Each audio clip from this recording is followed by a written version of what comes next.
in the office made. And it's a powerful film, and it needs to be seen. And a lot of people are talking about FEMA camps that laughed at us 10 years ago. Folks are looking for the truth now. This is a film people will want to watch. This has got the death camps. This has got the FEMA camps and how they're taking over and how they're doing it. It's got the military trying to set my guys up.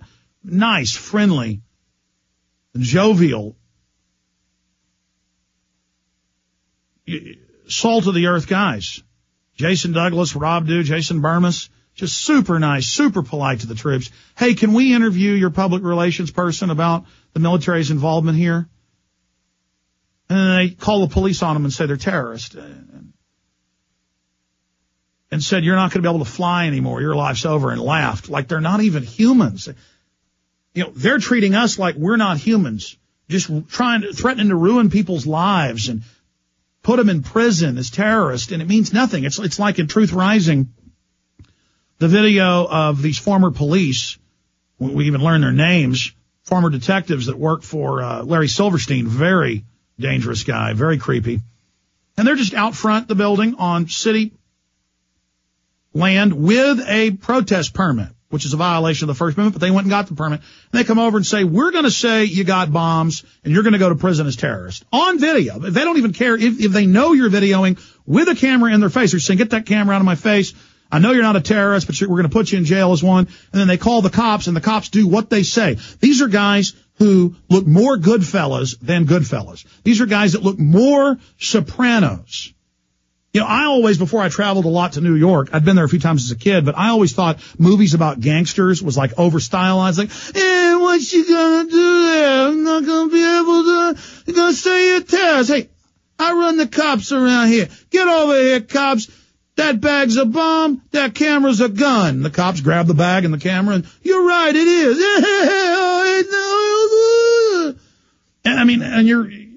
And I've had that happen to me in New York. Cops walk over and say, you're not going to videotape this Pier 57. I'm going to arrest you. Then they ask you a question. You answer it. I told you not to talk, boy. It's just like right out of Nazi Germany. But it's Goodfellas running Nazi Germany. Oh, and they all pick on each other, and they all live in a culture of fear. America is a cesspit. The scum rises to the top. You know what a cesspit is? It's the first stage of sewage treatment, where all the raw sewage, all the toilet paper, all the tampons, all the feces, all the urine, all the snot, everything people cough up in the morning, it all just goes into a big stinking vat. And that's in a cesspit. The temperature of the water might be 150 degrees because of all the bacteria and all the life going on in there. And it's just, and it's all at the top, rotting in the sun. We're down here under it going, please, no, we want this to stop. And they're saying, you are tyrants. You are terrorists. You are bad down there. And the news is openly saying, yes, we are getting ready to take your pension funds for the private banks. It's good. And don't say you're against it or you're a terrorist. All right, I better get to this video. I said I would. The point is, order the videos, get them out to people. You need to see this. In fact, Duke keeps asking me to come direct the trailer with him. Tell Dew in his trailer, we need a longer trailer that shows them trying to set them up. I mean, this is hardcore. I mean, just the military, the police, they just walk up and say, yeah, you terrorist. But in the case of Pittsburgh, it's like Southerners. But they have the same spirit, even act the same, like gangsters. Get you out of here. Instead, it's like, go wait right over there. And they come over. No, we're not going to talk to you. Get out of here. Then they follow them in a car, call the police and say, they were trying to blow up the base. We're not human. I mean, let me tell you, the police and military have been trained, just frame you. Boom. Just, they're not even a thought. Hey, three nice guys come up. Hey, we want to talk to you. Here's our information. Here's our card. Then they said, call your boss. So I call. They get on the phone.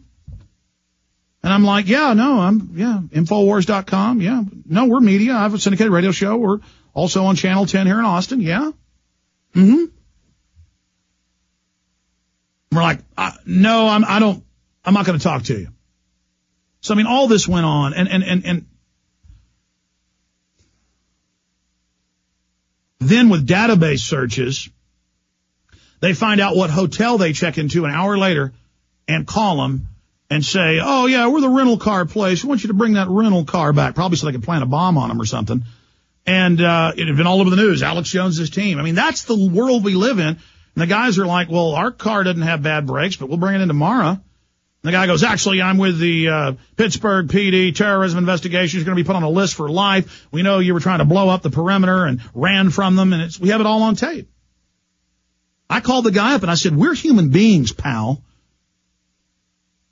I got his full name, and I said, you better not set our people up, or we're going to have to pursue criminal charges. But see, some little farmer in Iowa or something they set up that it doesn't have a media operation to defend themselves. These people are so evil, man. Just nice Americans get out of a car. Hey, the troops are here in town. We'd like to talk to your media person. Get out of here. We're going to call and say you're a terrorist. I mean, think fundamentally how warped these people are.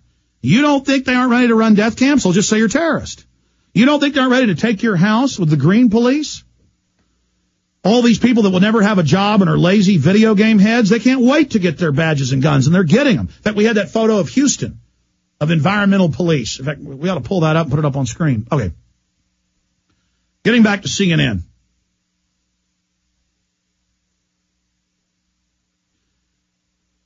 The only reason I said I would do the CNN interview was because I knew we could videotape it.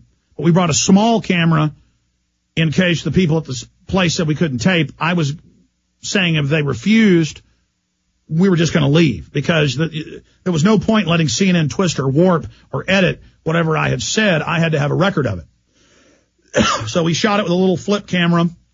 They were nice, let us do it, that's fine. But we couldn't jack in. They wouldn't let us do that. And then CNN, it was real funny, trying to put me on the defensive, like we're causing violence when we're covering their corruption. So I threw it back in their face. And you can't hear their questions because, again, they were on a satellite feed hooked up to the big expensive camera that the satellite place owned. And I was there being asked the questions. But it's the content of the information that's powerful and really has captured people's imagination. To understand that they don't control reality anymore. They're not the gods up on a... I'll tell you one of the big frauds of TV. CNN's top shows have like 1 million viewers. Their lesser shows, 200, 300,000. Some of their shows like 50,000. And they charge tens of thousands of dollars, 50, 60, 70, $100,000 in some cases for a minute ad. Meanwhile, this radio show has way more listeners than CNN. But when people watch it, it's godlike. It's so big. It's like Coast to Coast AM. Has 16 million listeners a night, about 3 million, 4 million listeners an hour. And they're maybe, 1/100th of the cost of CNN? Rush Limbaugh has over 10 million listeners a day, over 22 million a week total that tune in. And he's, I don't know, $3,000 a minute ad. CNN's 50, 100,000. It's a total fraud. I mean, what's worth more? 10 million listeners or 200,000, 300,000, maybe 400,000, depending on the night with Anderson Cooper. In fact, pull up Anderson Cooper's ratings. Most nights it'll pull up a rating service. Usually it's 300,000. I mean, some nights 500,000. This is pathetic. But they all think they're God and think they're so big and think everybody has to bow down to them. No, I just went in there knowing what they were going to ask to throw it to them so they understood that we see through them. We see them. And let me tell you, the attacks on us really intensified after we put this up Saturday. Let's go ahead and start the tape. Go ahead.